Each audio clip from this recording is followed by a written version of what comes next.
So yeah, this week, as we can see from the title, is a violet leaf.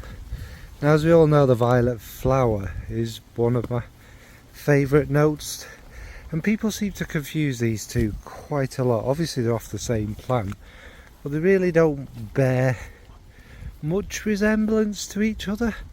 A violet leaf can smell quite a few different ways in a fragrance, to be fair. There's the kind of the greenness that you'd expect, but it's also the thing that can be very petrol-y and very astringent, like obviously we all know famous ones like Fahrenheit is the violet leaf that gives that kind of really big astringent petrol-y vibe. It's also a big note in oh, I can't remember what it's called, Black Rain, that one. It's got it's really big and surrounded, but it, like I say, it can also be quite green.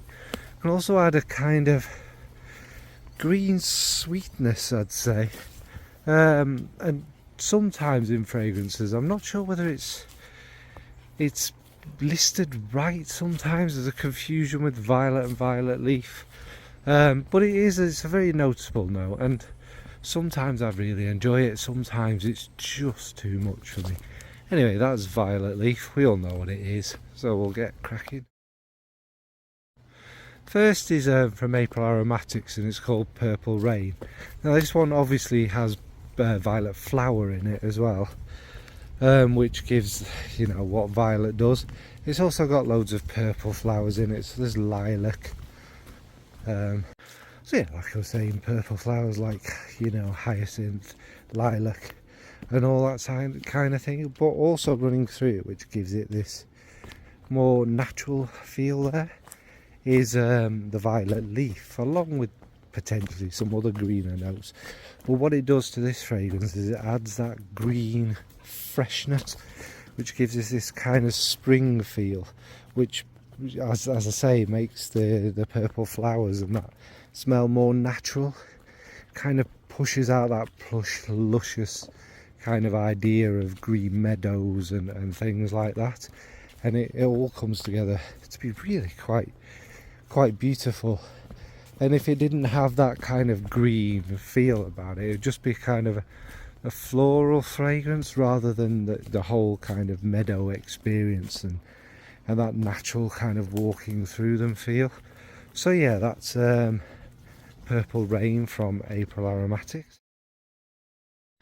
Next is Poupée d'Automne from Maison Violet. Now this one's sadly discontinued, and this one fits so many things. Again, it's a kind of violet irisy one, and it's this dry, dusty kind of walk through, like the beginning of autumn, if you like, with the last remnants of sweetness from the flowers. The orris gives this cool kind of crisp dustiness to it. Now the violet leaf in it, again, it has that kind of greenness, but more of a sweeter greenness, I think, which kind of lies in it.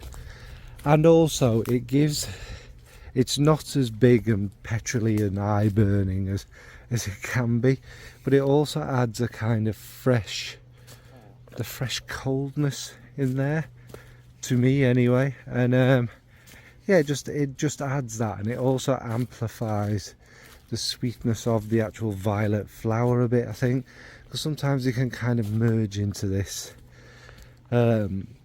sweeter purple kind of feeling.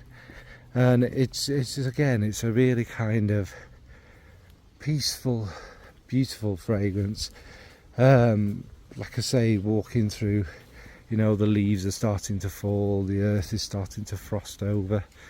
It's got that kind of sad, melancholy feel, and the greenness of the violet leaf just pushes through that, giving it more of a, like I say again, a more natural, realistic feel to it. So that's a Poupée d'Automne from Maison Violet. And finally is the Designer. Now, violet leaf is the only thing that's listed in this one, not violet flower. That's Burberry's Touch. Now if you've ever smelled Burberry's Touch, it's got that kind of pencil shavings, cedar, you know, kind of feel about it, mixing with a big powdery violet. There's a powderiness to this one which would imply the kind of violet flower. There's some pepper giving it this kind of warmth in there and a nice spice, and it runs like that through it. Now the violet leaf, I think, is the sweetness, kind of, I won't go as far as calling it a sweet green, but a sweet purpley green, again implying that there's violet flower in this, and it's just very, very lovely. To me it doesn't smell particularly green, it's more a purple fragrance, a bluey purple fragrance. It's literally that colour, so it probably sways me a bit, and it's just very lovely. It's very of its time, and back in the day this used to be quite a massive fragrance, to be fair. It was like a going out clubbing one because of that sweetness. And again, like I say, I think some of that's from the violet leaf, but also from a violet flower in it. So it's like this sweet vein going through a powdery, big, cedary, woody, kind of peppery fragrance. It's really, really nice. So that's a Burberry Touch. So yeah, another brief one, hopefully. As I say, again, not the biggest violet leaf lover in the world. I do appreciate it in some things. I also appreciate, probably more so, the greenness that it brings, that kind of grassy smell, you know, like when you've been chewing on a bit of grass and it's kind of, I don't want to say, it's not like terps or paint or whatever, but it's got this kind of very big, slightly astringent feel to it, and that's the kind of violet leaf I don't mind when it starts getting too much. Then yeah, and it's quite often in fragrances with violets, which I think lends this confusion as to which way it's going, especially when it's sweet. But it's a really interesting note, and we'll have all had fragrances with violet leaf in. Like I say, again, it's the green substitute in there, isn't it? So what's your favourite violet leaf fragrance? Are you a big fan of it?